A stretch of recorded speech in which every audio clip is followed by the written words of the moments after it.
student, today topic is schedule to the act and rules according to Drug and Cosmetic Act 1940 and its rules 1945. So basically आपके drug and cosmetic act जो है 1940 में start हुआ था और इसके rules को जो है 1945 में स्टार्ट किया गया था इंडिया के अंदर। सो आज की क्लास में हम लोग शेड्यूल्स पढ़ेंगे अकॉर्डिंग टू द एक्ट और शेड्यूल्स और भी शेड्यूल्स हैं आपके according to the rules. So basically according to the act there are only two schedules, first schedules and second schedules. So हमें फर्स्ट शेड्यूल के अंदर ओनली हमें क्या स्टडी करनी होती है, नेम्स ऑफ बुक्स, ठीक है, and these books under the first schedule like Ayurvedic, Siddha, Unani and Tiba system. So these books are also comes under the first schedule and this schedule are drug and cosmetic act. ये schedule जो है आपके drug and cosmetic act के according first और second schedule को divide किया गया है। तो फर्स्ट शेड्यूल में हमें ओनली बुक्स के रिगार्डिंग स्टडी करनी होती है और ये बुक्स जो है हमारे किसके अंदर आती है, आयुर्वेदिक, सिद्धा और यूनानी एंड देन टीबा सिस्टम के अंदर, ठीक है। देन सेकेंड शेड्यूल में हमें क्या स्टडी करनी होती है, स्टैंडर्ड टू बी कंपाइल्ड। मतलब हमने तो पहले स्टडी कर लिया और उसके बाद में हमें क्या करना है कि जो भी ड्रग्स की मैन्युफैक्चरिंग हो रही है, ठीक है, सो उसके स्टैंडर्ड क्या है, मतलब उसको कंपाइल किस तरह से करनी है, ठीक है, उस ड्रग को इंपोर्ट कैसे करना है, पहले हमने स्टडी किया। देन ड्रग्स को क्या करेंगे, हम मैन्युफैक्चरिंग करेंगे और मैन्युफैक्चरिंग करने के बाद ड्रग को इंपोर्ट करना है, ड्रग को गैदर्ड करना है, तो उसके लिए किस तरह के स्टैंडर्ड को यूज़ किए जाएंगे, ये सारे हमें किस में पढ़ना होता है, शेड्यूल सेकेंड में। सो स्टूडेंट्स, हमने देखा शेड्यूल्स टू द एक्ट और ये सारे शेड्यूल्स हमारे किस में आते हैं, एक्ट में। And this also second schedule regarding to the imported of drug, जो भी ड्रग्स इंपोर्ट किए जा रहे हैं उसके बारे में हमें किस में पढ़ना होता है, शेड्यूल सेकेंड में, ठीक है। इसके अंदर ड्रग्स की इंफॉर्मेशन, ड्रग्स को गैदर्ड हम कैसे कर रहे हैं, ठीक है, ऑल इंफॉर्मेशन को कंपाइल करना होता है हमें सेकेंड शेड्यूल में। मतलब ड्रग्स जो है इंपोर्ट किस वे में हो रही है, ड्रग को डिस्ट्रीब्यूट, ड्रग की मैन्युफैक्चरिंग कैसे हो रही है, ये सब हमें किस में पढ़ना होता है, सेकेंड शेड्यूल में। तो हमने क्या देखा सेकेंड शेड्यूल में, second schedule standard to be compiled with by imported drugs and by drug manufacturing for sell। वो ड्रग जो मैन्युफैक्चर हो गई है, ठीक है ना, उसको हम किस तरह से सेल करेंगे, स्टॉक करेंगे और एग्जिबिटेड करेंगे और सेल और डिस्ट्रीब्यूशन मीन्स वो जो ड्रग्स हैं, ठीक है ना, मैन्युफैक्चर होने के बाद उसको सेल करना, उसको स्टॉक करना, उसको सेल एंड डिस्ट्रीब्यूट करना। पहले तो हमने स्टडी की, स्टैंडर्ड बुक्स लिया, ठीक है, देन उसको मैन्युफैक्चरिंग और इंपोर्ट के लिए हम सेकेंड शेड्यूल की स्टडी करते हैं according to the drug and cosmetic act, ठीक है। सो स्टूडेंट्स, ये तो हमने देख लिया schedules according to the act. अब इसके बाद में हम लोग स्टडी करेंगे schedules according to the rules. Rules पढ़ने से पहले हमारे को अपेंडिक्स, कुछ अपेंडिक्स जो हैं आपके ड्रग एंड कॉस्मेटिक एक्ट में दिए गए हैं, तो ये सारे अपेंडिक्स को जो है हम लोग स्टडी करेंगे। Like all 6 appendix are here according to drug and cosmetic act. So first appendix में हमें क्या पढ़ना होता है, इसके अंदर जो भी डाटा होती है, ठीक है, सबसे पहले क्या करते हैं हम इसमें डाटा को सबमिट करते हैं, ठीक है, along with the application, ठीक है ना, डाटा को सबमिट करेंगे किसके साथ, एप्लीकेशन के साथ, फॉर द परमिशन जैसे कि हमें कोई भी ड्रग को अगर हम मैन्युफैक्चर कर रहे हैं, ठीक है ना, तो मैन्युफैक्चरिंग करने के बाद उसके डाटा को सबमिट करेंगे एप्लीकेशन फॉर्म के साथ और उस फॉर्म में जो है आपका परमिशन लेंगे और देन उसके बाद में अगर हमको मार्केट में लाना है कोई भी न्यू ड्रग्स, तो उसके लिए हमारे को इस सारे प्रोसेस को फॉलो करनी पड़ती है। क्या क्या? सबसे पहले तो हम डाटा को सबमिट करेंगे एप्लीकेशन फॉर्म के साथ, और न्यू ड्रग जैसे हमारी मार्केट में आ रही है कोई भी ड्रग, तो उसके लिए हम लोग क्या करेंगे, सेंट्रल गवर्नमेंट के थ्रू क्या होती है, परमिशन फॉरवर्ड किया जाता है। ठीक है। देन नेक्स्ट है हमारा second appendix. According to second appendix, format for submission. ठीक है, वो जो फॉर्मेट बनी है उसको सबमिट करेंगे और उस फॉर्मेट के बाद क्या होता है, क्लिनिकल ट्रायल रिपोर्ट्स, जो भी क्लिनिकल स्टडी जो की जाती हैं उसकी सारे रिपोर्ट्स को भी जो है सबमिट किए जाते हैं।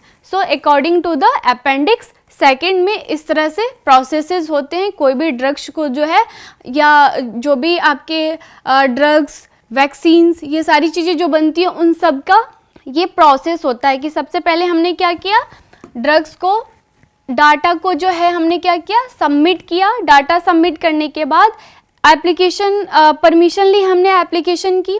ठीक है, और उसके बाद में हमने न्यू ड्रग को क्या किया, मार्केट में लॉन्च किया। ठीक है, उसके बाद में एक फॉर्मेट बनी सबमिशन के लिए, किस चीज़ के लिए, क्लिनिकल ट्रायल रिपोर्ट के लिए। क्लिनिकल ट्रायल रिपोर्ट के लिए एक फॉर्मेट बनाएंगे। तो ये सारी चीज़ें किस में होगी, आपके अपेंडिक्स सेकेंड में। देन नेक्स्ट है हमारा appendix third. According to appendix third, requirements for clinical animal clinical trial. ये जो है आपके, ये एक्चुअली आपके प्री क्लिनिकल स्टडी होती है। ये जो है हम ह्यूमन के ऊपर, ये सारी स्टडी जो है ह्यूमन के ऊपर नहीं की जाती है, only for animals. So basically pre clinical study जो है एनिमल के ऊपर की जाती है, और उसके बाद जो है इस स्टडी के बाद क्लिनिकल स्टडी होती है जिसको हम बोलते हैं क्लिनिकल ट्रायल। ठीक है, तो अपेंडिक्स सेकेंड में क्या हो रहा है, रिक्वायरमेंट्स हो रही है किसकी, एनिमल क्लिनिकल ट्रायल की। ठीक है, और उसके बाद में कोई भी न्यू ड्रग्स जो है मार्केट के अंदर तभी आएगा, किसकी वजह से, जब हमारी क्लिनिकल ट्रायल स्टडी जो है एनिमल के ऊपर कर दी जाएगी। उसके बाद कोई भी ड्रग्स को जो है, न्यू ड्रग को हम लोग क्या कर सकते हैं, लॉन्च कर सकते हैं। अपेंडिक्स 4, अकॉर्डिंग टू अपेंडिक्स 4, इसमें जो है नंबर ऑफ एनिमल्स की रिक्वायरमेंट होती है for long term toxicity study. ठीक है, जो भी आपकी टॉक्सिसिटी स्टडीज़ की जाती हैं उसके लिए आपके लॉन्ग टर्म जो स्टडी होती है उस पे आपके ओनली फॉर ये एनिमल्स के ऊपर ये स्टडी की जाती है। इसलिए यहाँ पे क्या होता है, नंबर ऑफ एनिमल्स, मतलब बल्क में एनिमल्स की रिक्वायरमेंट्स होती है। देन अपेंडिक्स 5, अपेंडिक्स 5 के अकॉर्डिंग क्या है, patent and consent form for participation. जो भी पर्सन या जो भी पेशेंट या जो भी पब्लिक जो है अगर पार्टिसिपेट हो रहे हैं तो उसके लिए सबसे पहले क्या करना होता है, पार्टिसिपेशन कंसेंट फॉर्म को फिल करने होते हैं, और उसके बाद में जो है वो फेज फर्स्ट में, क्लिनिकल ट्रायल फेज फर्स्ट के अंदर वो उनको, उस पर्सन को, उस वॉलेंटियर्स को इंक्लूड किया जाता है। Then appendix 6 for group of fix dose. अब जैसे कि हमने क्या किया, क्लिनिकल ट्रायल किया, तो जो भी न्यू ड्रग्स बन रही हैं या न्यू मेडिसिन्स बन रही हैं या न्यू वैक्सीन्स बन रही है, तो उसकी एक तरह से फिक्स डोज रखेंगे, मतलब कि उसकी अमाउंट रखेंगे कि उसको डे में 1 टाइम देना है या 2 टाइम्स देने हैं या 3 टाइम्स देने हैं। तो उसके डोज को क्या करेंगे, फिक्स करेंगे, और combination and their data requirements, और उसके साथ और भी क्या ड्रग्स को ऐड कर रहे हैं। तो उन सारी चीज़ों का, उन सारे डाटा की रिक्वायरमेंट्स जो है आपके किसके अंदर आ रहा है, अपेंडिक्स 6 में आ रहे हैं। ठीक है, तो these are the 6 appendix and these are used in drug and cosmetic act 1940। अब नेक्स्ट देखेंगे हम लोग schedules to the rules according to drug and cosmetic act. According to schedule to the rules के अकॉर्डिंग हमारा first schedule है schedule A, that is called schedule A. Schedule A contains various forms and format of letters for application of licensing. So schedule A के अकॉर्डिंग इसमें क्या होता है, जो भी लाइसेंसिंग या रिन्यूअल के लिए जो है आपका फॉर्म को जो है अप्लाई किया जाता है, ठीक है, according to schedule A. For this schedule A contain renewal of licensing, ठीक है, लाइसेंस को रिन्यूअल कराने के लिए ये शेड्यूल ए के अंतर्गत कोई भी इंसान या कोई भी फार्मासिस्ट जो है अपनी लाइसेंस को जो है रिन्यू करा सकता है. तो शेड्यूल ए में जो है आपका ये आपके लाइसेंसिंग लेटर्स के लिए और रिन्यूअल ऑफ लाइसेंसिंग के लिए बनाया गया है schedule A. Now come to the next schedule, that is schedule B. Schedule B contain fee structure. Schedule B में जो है आपके फी स्ट्रक्चर कितनी होनी चाहिए, वो सारी चीज़ें जो है आपका शेड्यूल बी में मेंशन किया गया है, ठीक है. According to schedule C, basically schedule C also divided into 2 parts, C and C1. Schedule C में जो है आपके जितने भी आपकी बायोलॉजिकल प्रोडक्ट्स होती हैं लाइक वैक्सीन, सेरा, विटामिन्स, ये सारी चीज़ें आपके शेड्यूल सी के अंतर्गत आती हैं, ठीक है. सो इसमें जो है आपके लिस्ट ऑफ बायोलॉजिकल प्रोडक्ट्स को इंक्लूड किया गया है एंड देयर रेगुलेशन, ठीक है. For example vaccines, serum and vitamins, this all include schedule C. ये सारे शेड्यूल सी के अंतर्गत आते हैं, ठीक है. ये सारी लिस्ट जो है आपके शेड्यूल सी में इंक्लूड किया गया है. And one more thing also important, इसमें जो है आपके जैसे कि जो भी मैंने आपको बताया वैक्सीन, सीरम, विटामिन्स और ये सारी चीज़ें जो है आपके पेरेंटल यूज़ में आती हैं, ठीक है, पेरेंटल यूज़, ठीक है, इन सारी चीज़ों को पेरेंटल यूज़ में लिया जाता है. नेक्स्ट है हमारा schedule C1. According to the rules of drug and cosmetic act, schedule C1 में हमें क्या पढ़ना होता है, इसके अंतर्गत जो है आपके they contain special product, special type of product, contain other special products whose regulation are governed by special provision.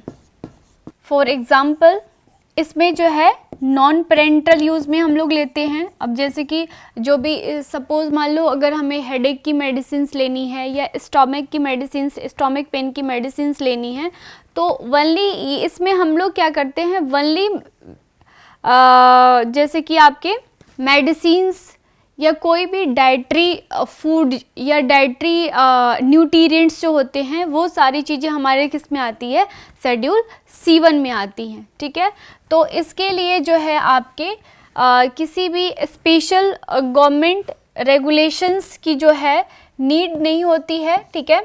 और स्पेशल प्रोविज़न मतलब हम विदाउट अथॉरिटी के रेगुलेशन के अकॉर्डिंग या विदाउट परमिशन के अकॉर्डिंग भी ये सारी चीज़ें हम लोग ले सकते हैं, ठीक है. सो बेसिकली ये जो होता है हमारा नॉन पेरेंटल होता है, non parental administration, non parental administration. Basically इसमें जो है जैसे कि मैंने आपको बताया शेड्यूल C1 जो है आपका, schedule C1 contain other special products who regulations are governed by special special provision. तो ये बेसिकली हमारा नॉन पेरेंटल एडमिनिस्ट्रेशंस होते हैं और ये आपको फूड के थ्रू पुट किए जाते हैं. जैसे कि कुछ ऐसी ड्रग्स होती हैं, कुछ ऐसी मेडिसिन्स होती हैं जिसको हम लोग फूड के साथ इनटेक करते हैं. So that's why this called special products. C1 schedule के अंतर्गत आपका इसको लागू किया गया है. नेक्स्ट है हमारा schedule D. According to schedule D, list of drug excepted from the provision to import of drugs, ठीक है। मतलब शेड्यूल डी में जो है आपका कोई भी ड्रग्स को अगर हम इंपोर्ट करा रहे हैं, ठीक है, तो उसके लिए आपके यहाँ पे जो है आपके गवर्नमेंट परमिशन के लिए, मतलब इसमें गवर्नमेंट परमिशन की जो है रिक्वायरमेंट्स नहीं होती है अकॉर्डिंग टू शेड्यूल डी, ठीक है। देन नेक्स्ट है हमारा शेड्यूल E1।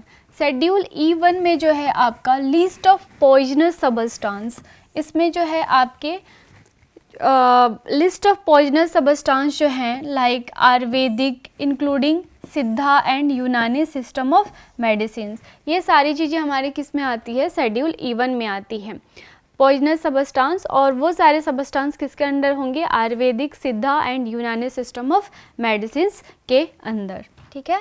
देन नेक्स्ट है हमारा schedule F। Schedule F contains regulation and standard for running blood bank, example space minimum equipments requirement, ठीक है। जैसे कि कोई भी ब्लड बैंक में ब्लड को स्टोर करके रखा जाता है, तो ये सारी चीज़ें जो है, जैसे ब्लड को ब्लड बैंक में स्टोर करके रखा जाता है, तो वो आप किसके अंतर्गत रख सकते हैं, शेड्यूल F के अंतर्गत। Then schedule F further it could be divided into 3 parts, F1, F2 and F3। So basically F1, जैसे कि मैंने बताया शेड्यूल F1 जो है आपके 3 पार्ट्स में, शेड्यूल F जो है आपके 3 पार्ट्स में डिवाइड होते हैं, F1, F2 और F3। And F1 divided into 3 parts, part 1, part 2 and then next is part 3। So part 1 में हमें क्या पढ़ना होता है, इट डिस्क्राइब्स अबाउट वैक्सीन्स, ये जो है आपके इसमें वाली वैक्सीन से रिलेटेड आपका पार्ट F1 है, ठीक है। पार्ट 2 में जो है आपका इट डिस्क्राइब्स द एंटीसेरा, ठीक है। इसमें जो है आपके सफिशिएंट ड्रेसिंग किस तरह से हो रही है, जैसे कुछ भी आपको चोट लगी है तो उसमें हमको ड्रेसिंग करना है, तो ये आपका आता है पार्ट 2 में। तो बेसिकली पार्ट 2 जो है आपका एंटीसेरा को डिस्क्राइब करता है according to the schedule F, ठीक है। पार्ट 3 और ये हम किसके अंदर पढ़ रहे हैं, शेड्यूल F में पढ़ रहे हैं। सो पार्ट 3 में हमें क्या पढ़ना होता है, डायग्नोस्टिक एंटीजन, और ये डायग्नोस्टिक एंटीजन आपके स्पेशल प्रोविज़न या स्पेशल एप्लीकेशंस पे डिस्क्राइब किए जाते हैं, ठीक है, फॉर मैन्युफैक्चरिंग ऑफ ड्रग्स या स्टैंडर्डाइजेशन ऑफ डायग्नोस्टिक एजेंट्स। जो भी डिजीज़ या जो भी डायग्नोस्टिक प्रॉब्लम्स हो रही है, डायग्नोस किए जा रहे हैं कोई भी बीमारी को, तो उसको जो है स्पेशल प्रोविज़न के थ्रू किया जाएगा और उस तरह की दवाई को मैन्युफैक्चरिंग की जाती है। तो ये सारा किस में आता है, हमारे पार्ट 3 में आता है। और पार्ट 3 जो है हमारे शेड्यूल F का सब पार्ट्स है। देन नेक्स्ट है हमारा F2, ठीक है। F2 standard for surgical designs, ठीक है।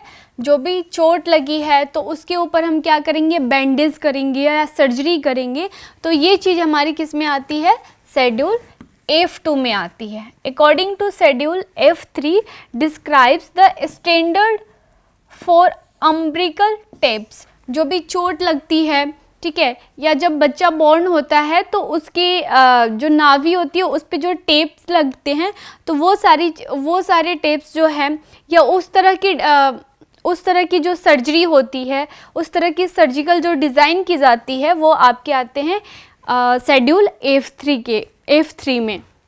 नेक्स्ट है हमारा schedule FF। According to schedule FF इसमें हमें क्या पढ़ना होता है, एडिशनल स्टैंडर्ड, और ये एडिशनल स्टैंडर्ड जो है ऑफ्थेल्मिक प्रिपरेशन के लिए, लाइक जो भी आइज़ ड्रॉप्स जो बनती हैं वो सारे शेड्यूल FF के अंतर्गत उसको मैन्युफैक्चर किए जाते हैं। Additional standard for ophthalmic preparation. So student, next class में और भी अकॉर्डिंग टू द रूल्स हमारे और भी शेड्यूल्स हैं, ठीक है। तो नेक्स्ट क्लास में हम लोग अगेन जो भी रिमेनिंग शेड्यूल्स रह गई हैं उसकी स्टडी हम लोग नेक्स्ट क्लास में करेंगे। Thank you.